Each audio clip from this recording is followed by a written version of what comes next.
Yo, what's going on? It's your main man, Rick the Dawn. And you know the internet streets is definitely buzzing right now, so of course I'm back. In this video, we'll be talking about Beyonce's struggling Cowboy Carter tour. We'll be talking about the devastating Air India crash. Very sad.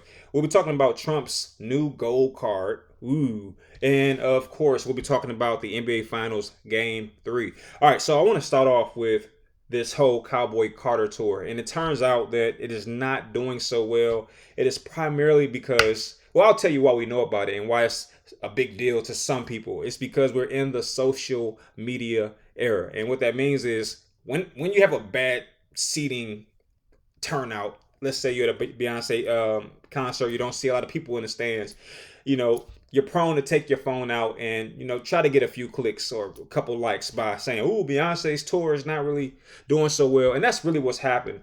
A lot of these videos are going viral because these tours don't seem packed. And it turns out this is really a first for Beyonce. Usually her tours not only sell out, but they sell out extremely fast. But because she's doing something different, and I want to point out why I think this is happening. I think that this tour is struggling so bad. It's because she's alienating her core audience. You got to think about her core audience. It's usually women, black women, LGBTQ individuals, people like that. So she's going into a new hemisphere. She's going to a new space where she's trying to attract these new customers, if you will. But at the same time, as a musician or a business person, not only do you look for new customers, you have to keep the ones you have satisfied. And I think that's the crux of what she's going through. She's trying to challenge herself because think about it. Beyonce has pretty much been the queen of music in some regard, but the queen of R&B for sure for quite some time. Pop music, I'm not sure how you categorize her music, but she kind of crosses genres. She's been a queen of that for a little while, and I guess people get bored with success. And as a result of that, she's taken on this new challenge to tackle country music. And you have to understand that if you're going to do something ambitious like jump into an entirely new genre, you're going to have some setbacks. Now, the big question from here, or to me, is does Beyonce get rattled by these low numbers and, kind of goes back to her comfort zone, or does she double down and try to stay in this particular space? But yeah, there's viral clips of this tour going out just about everywhere. Anytime someone sees that there's more than, let's go with 100 seats vacant, they're taking the camera out and these videos are going viral.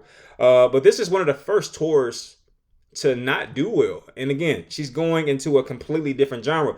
And you have to think that it's the country fans basically trying to show her or tell her, look, stay in your lane, stay in your zone. But what's interesting about that particular sentiment is that, country music originates in, most people would say, Tennessee. And Beyonce is from Houston, Texas.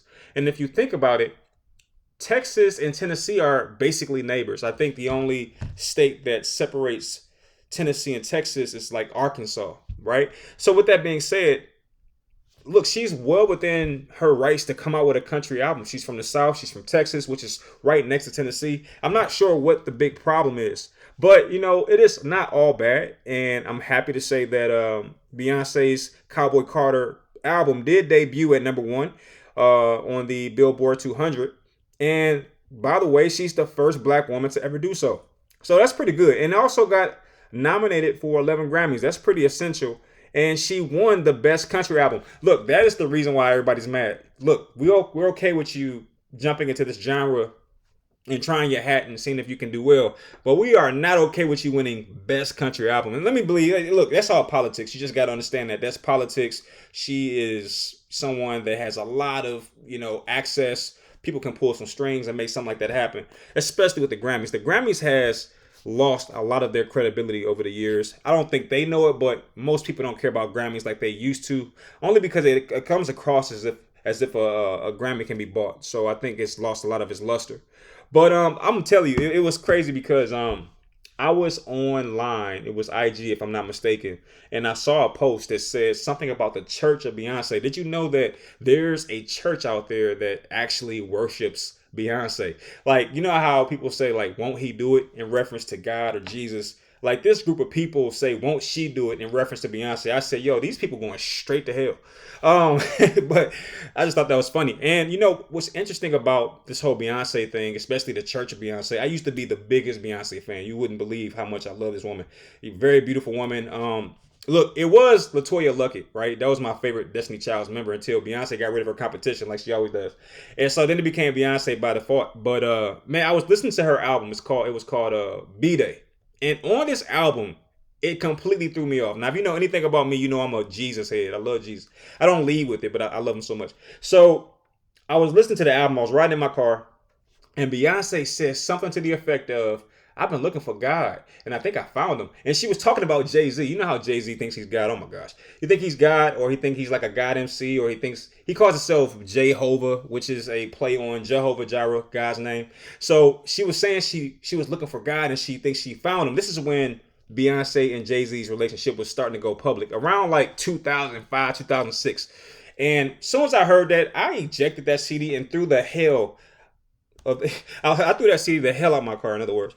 But you know, I want to just take a moment because I'm unbiased. Even though her politics are different from mine, her religious views are different from mine, I still can appreciate Black excellence. So, in matter of fact, let's just go with American excellence, or human excellence, if you will. So I really appreciate that she is venturing out of her comfort zone and trying something new. That's something that I'm doing right now with this new format. So, you know, you got to respect greatness, man. That's just the kind of person I am. You know, regardless of our differences, you know, I can still respect greatness. You know what I mean? But I do want to transition to a very sad story, man. I don't know if you heard about Air India. All right, Air India was flying out of India, heading to London, and just after takeoff, the plane crashed. Very, very sad, man. There were about 200 or more than 200 people on board. I believe the exact number was 242. And of those 242 people, one British national man survived. I mean, you hear about stuff like this, being the sole survivor is such a cool term, sole survivor, blah, blah, blah. But I mean, when you really think about the essence of what that means, it's a really tragic term. You know what I mean? So out of 242 people on board, one British man survived. I mean, I mean, there's a such thing called survival. What is it called? Survivor's remorse or something like that.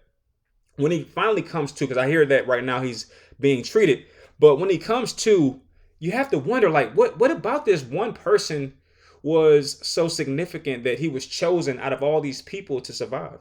You know, and how does he feel? Will he need therapy? Will he be saddened by this whole survival thing? Will he wish he was a part of the 242 that transitioned over? I mean, I would love to see this individual be interviewed so that we can kind of get inside the mind, because wow, it's a tragic story, but I'm happy that at least one person was able to walk away from it.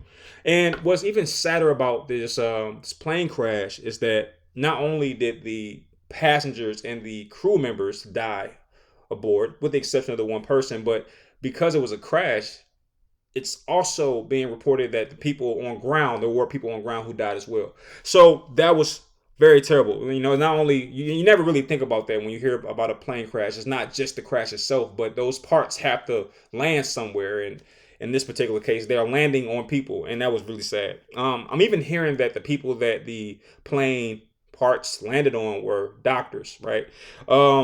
Yeah, very sad, very sad. There's still no real cause, or no cause that's being reported on what caused the crash, but the only information that I was able to gather is that the airplane is 11 and a half years old, and it's a 787 Boeing.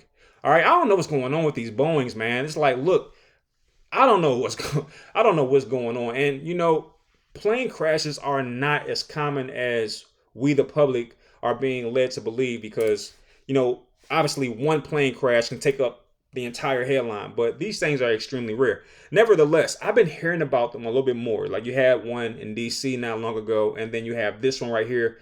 And man, I just want to send a quick little prayer out to, you know, a prayer of encouragement to the people that lost family members on that aircraft. But yes, a Boeing 787 that's 11 and a half years old, and it makes you wonder, is there a way to find out more information about the specifications of the airplane that you're going to get on. I'm telling you right now, like, if I hear about one more Boeing crash of any caliber, I'm telling you, I'm not gonna fly no more, because I just keep hearing that name, Boeing, Boeing, Boeing. And then, you remember when those planes were just nose diving out of nowhere. It was like crash after crash after crash.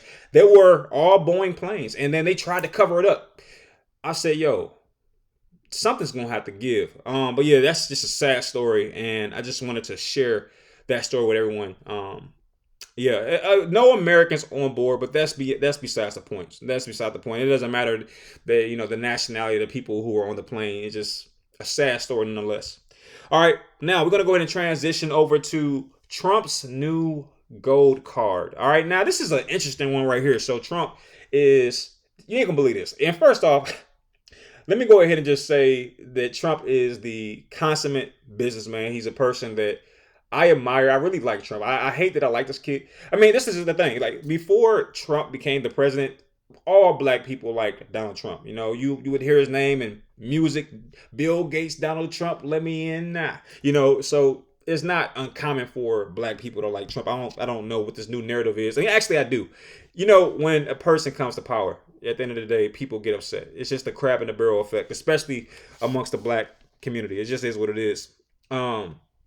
People like you as long as you're normal, but the minute you become president, boy, let me tell you, it gets real. But he has a new gold card coming out, and this is something he's been talking about for a while. But what he's doing is he's offering foreigners a pathway. I want to highlight the word pathway. He's not offering them U.S. citizenship. He's offering them a pathway to U.S. citizenship if you're willing to invest $5 million into the United States. Man, I don't even know where to go with this. All right. So you have to go to his website and you have to sign up. You have to sign the form. I'm assuming this is a way to vet the people who are even required, or vet the people that are even capable of generating that amount of money. I'm pretty sure they're going to have questions to that regard. But the Trump card offers foreigners a path to U.S. citizenship if they're willing to pay $5 million. All right. Now, it's interesting because Trump does not have approval from Congress to authorize or give U.S. citizenship. But it turns out, or at least it's being reported, that he's not even looking for anything from Congress. And that's mainly because he's not promising U.S. citizenship. He's just saying, hey, we'll give you the directions. We'll give you a pathway. We'll try to, in quote unquote, he'll make it easier for you to gain U.S. citizenship if you're willing to invest. Now, this is not the first program like this. There's other countries that offer this type of incentive or, program, if you will. If you're willing to invest in the country, basically they'll make it easier for you to become a citizen of that particular country. And I was looking into this. I said, why would Trump even do this? And it turns out he's, of course, because he's the consummate businessman. I said this already. He's essentially trying to make sure that if you're going to come into the country, you're rich. That's it. Like, hey, I'm against immigrants, but I like rich immigrants. It's what that's basically what he's saying. Like, look, we're going to offer a card or a visa to rich people. That's it. And it doesn't do well to counter what a lot of people hold against Trump, which is he's for the rich. And it also makes it even funnier that you have all these normal middle class individuals who swear up and down that Trump is for them. Look, Trump is an opportunist, and he puts the dollar before just about everything. And you just got to know that. If you don't know that by now, then that's your fault. Like, his name is Donald Trump. This guy is the living, breathing incarnation of, like, Alistair Scrooge or something like that, or what's the duck on DuckTales? Remember that the duck with the little eyeglass, the little rich one who would take dives into literal coins? That's Donald Trump. So if you're willing to pay $5 million, he'll promise you a pathway. I just think that's like, what they used to call them, like snake oil salesmen, like back in the Wild Wild West. Like, hey, I'm not going to give you a citizenship, but I'll offer you a pathway. Like, what is a pathway to citizenship? What is that exactly? I just feel like that's hilarious. Yeah, so that's what he's doing. And he's trying to ensure that he brings wealthy foreigners into the country and they're spending their money on U.S. soil. On one hand, look, this just seemed like a complete, and I don't want to call it a scam because I think that's far reaching and I think it's unproven. I can't say for sure whether it's a scam or not, but I will say it seems a little sketchy. All right, a little sketchy. And this is not the first time that Trump has been associated with something that's sketchy. What was that casino that went kaput? Remember that one? It was a Vegas casino. You probably know what I'm talking about. What is it, a Luxor or something like that? And Trump is not abashed when it comes to filing bankruptcy to get out of paying creditors and stuff like that. So, for me, I'm just not trusting it, man. I'm not trusting it at all. I'll put it like this. I'm a skeptic. I'm not going to say it's bad, it's good, it's illegal, it's not illegal. I'm a skeptic until I see, what it actually means. It's because it's just the details are very sketchy about the particulars of how this even works, right? But speaking of gold, I did want to throw this in there. I don't know if you heard, but there was a shipwreck that was found, or rather, it was found in, I think it was 2005 when they found it. But the people who found it didn't really specify where the shipwreck was found because they didn't want divers to come and steal the treasure. But I think today actually was the day that we first or got images of the shipwreck. So we were able to see these gold coins for the very first time in 2025, almost 20 years after it was actually located. And it was amazing. All right. It's dubbed the Holy Grail of shipwrecks. It's like the quintessential example of a shipwreck. You see these shipwrecks in movies. This is the real deal right here. All right. And turns out the gold on board, or the gold that was scattered about as a result of the shipwreck, is worth billions of dollars. And this is a Spanish ship that was ultimately sunk by the British Navy back in 1708. So this shipwreck is centuries old. All right. This was a Spanish ship that was sunk as a result of some kind of Navy or British Navy attack. Turns out, of the 600 crew member on board of this Spanish fleet, they all died. They all died. And these coins are the only things left over. It's not just coins. It's like coins, pearls, and all kinds of stuff. I did see an image. If you Google, what would you Google to see this? 1708 Spanish shipwreck, or something to that effect, or gold, or something like that. Gold from 1708 Spanish shipwreck. You might be able to see some images of it. I did look at it, and it didn't look like anything impressive, but you know what's going to happen. They're going to take this gold out of the water, and they're going to clean it up, and it's going to probably be somewhere very hard to access, in other words. But I just wanted to point that out because I've really never heard of a news story concerning real shipwreck gold. That was like a new one for me. And I always wondered, like, okay, if you found gold via a shipwreck, how much would the gold actually be worth? Turns out the letter B, billions of dollars. Crazy. All right. And finally, let's talk about NBA final. The game 3 of the NBA finals. All right. First off, I just want to point out something. I did watch the game, and wow, the Pacers are for real. And what's interesting is when this series started, everyone pretty much said OKC is going to win the series, and I'm going to go on record as saying I'm not sure that's exactly true. What happened? What changed? What was different? Because there was a difference here in this game. The difference, in my opinion, was Tyrese Halliburton. He just started off way more aggressive. I don't know if you saw my last episode when I did one of these. I think it was the first one I ever did. And I talked about Tyrese Halliburton kind of waking up in the fourth quarter, and I said, hey, if they're going to win this series, the Pacers, Tyrese Halliburton has to wake up in quarter one. You can't wait till your team is down 19 points and start scoring in the fourth quarter. And of course, he didn't hear me say that, but apparently that's been echoing throughout the NBA universe, and he seemed to get the message. And because he just started sooner and started dominating a lot earlier, he did much better. Now, he didn't dominate. He only scored, what was it, like 22 points? But it was well-paced. It was a well-planted 22 points. Like some here in the first quarter, some in the second. Instead of it being completely backloaded and all of his points coming in the fourth quarter. So it was really good to see that he really stayed active. And when his team needed him, he was there to give them an injection. And, as far as OKC, I guess we have to now shift the blame back over there. They did pretty good. Actually, their starters, they were pretty much all in double digits with the exception of maybe the center. I want to say their center might have only scored like 7 points. I can't remember off the top of my head, but I know that like SGA, Jalen Williams, those guys, they scored well into the double digits. And I'll tell you what in my opinion, the deciding factor was in the Pacers winning this game. It was the bench play. All right, OKC got nothing from their bench. I think maybe three players scored, but they all scored under 10 points. OKC's bench, not good. Now, I'm going to tell you right now, I did say that Tyrese Halliburton was the main draw for game 3 and why the Pacers won. But the truth is not really that. The real truth is Benedict Mathurin with 27 points off the bench is insane. I had to ask myself, I said, why is this kid not starting? I get it. He doesn't have the name. He seems to be kind of young. I get all that. But look, this reminds me of the Russell Westbrook story. This reminds me of the what's his name? Jimmy Buckets. What's Jimmy Buckets? What's Jimmy's last name? I forget his last name for some reason. I can't believe I forgot what's his name? Jimmy Buckets, playoff Jimmy. I forget his last name. Anyway, when he played in Chicago, and y'all know what I'm talking about. I don't know why I can't remember his name right now. But I do know him. I watch his games all the time. But I'm going to just call him Jimmy Buckets because if you are a sports fan, you know who I'm talking about. Jimmy Buckets, when he was in Chicago, I remember just kind of looking at him as like a bench player, like whatever. Then he started to score and go kind of crazy, and his name started to ring more and more bells. And before I knew it, he was a big deal. He was just as big as Derrick Rose in Chicago. The same thing happened with Russell Westbrook. I remember him being a big deal, or not a big deal. I remember him being more of a bench player. It was mainly about Durant and OKC.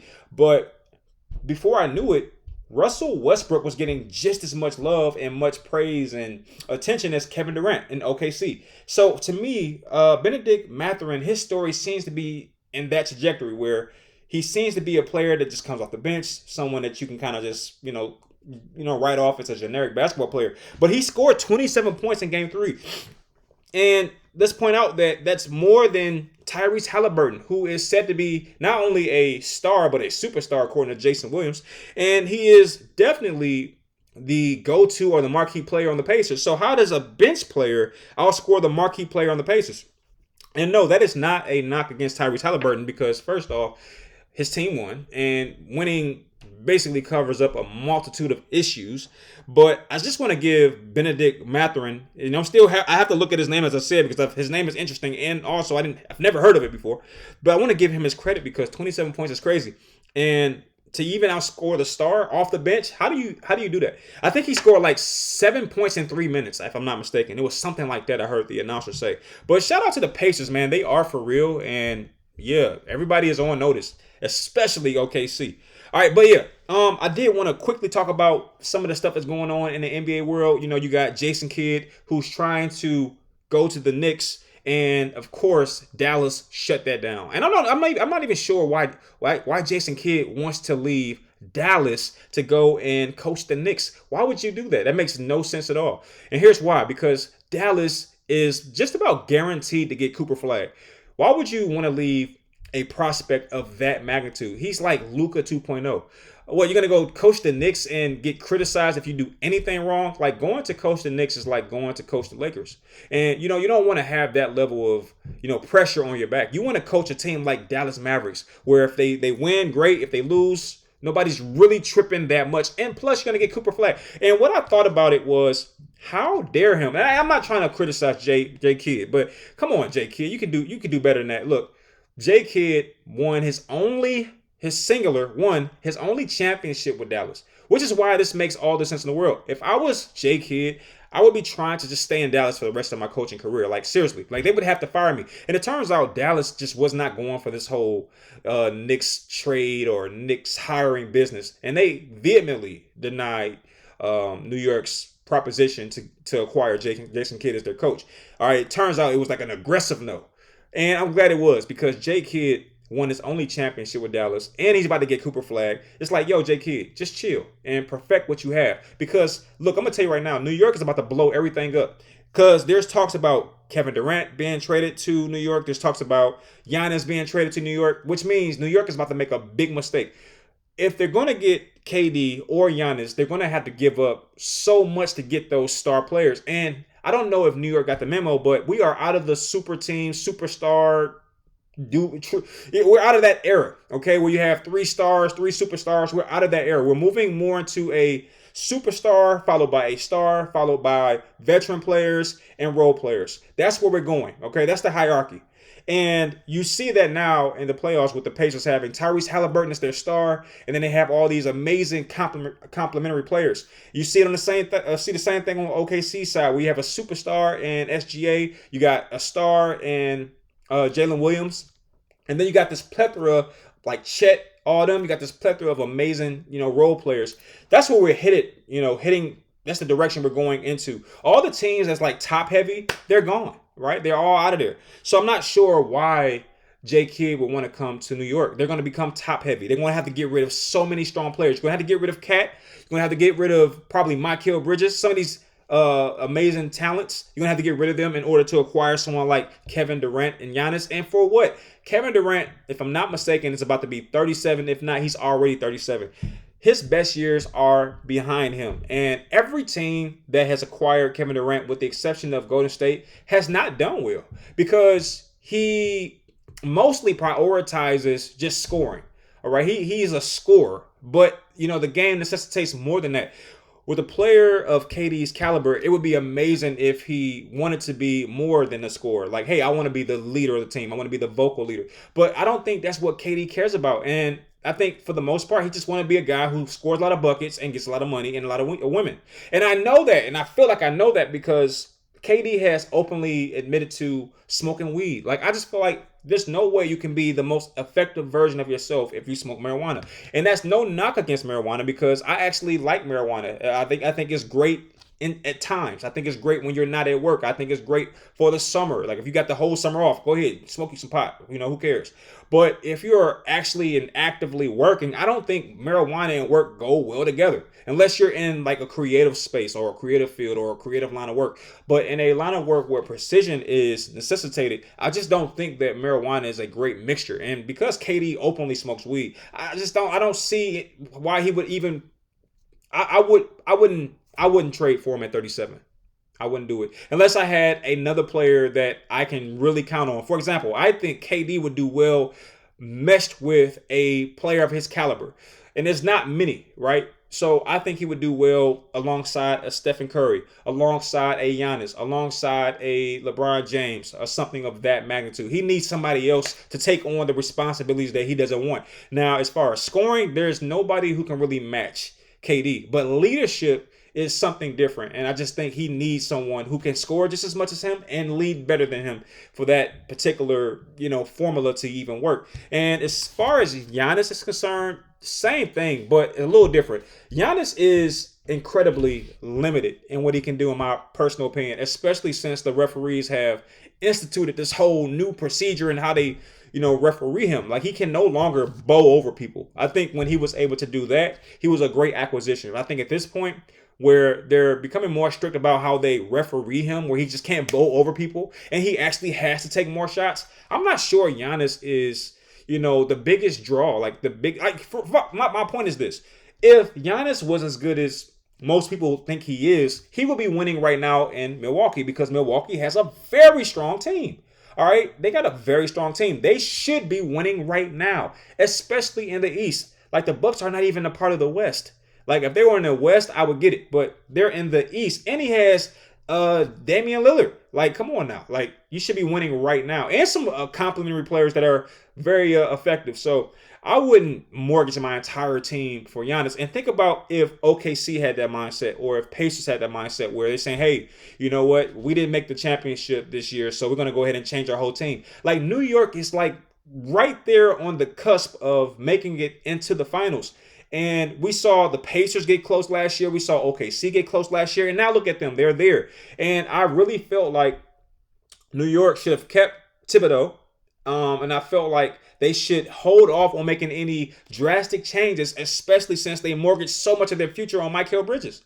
Like, why would you give up five picks to get Mikal Bridges? Look, man, they tripping. And I really think they should hold to what they have. And if nothing else, try to improve what they already have. Their new talent, do something in the draft. I don't think changing the entire guard is the way to go. And I do think Cat is a major component to the success they had this postseason. And if you're going to get rid of Cat, you're losing a lot of perimeter power. Cat is so versatile. Now, if you can keep Cat and get Giannis or KD, that's a different discussion. But you're going to have to give up something. You're not going to be able to keep KD, I'm sorry, you're not gonna be able to keep Jalen Brunson, Cat, and then bring in Giannis or KD. Like, come on, that's gonna be crazy. If they are able to do that, then great. Prove me wrong.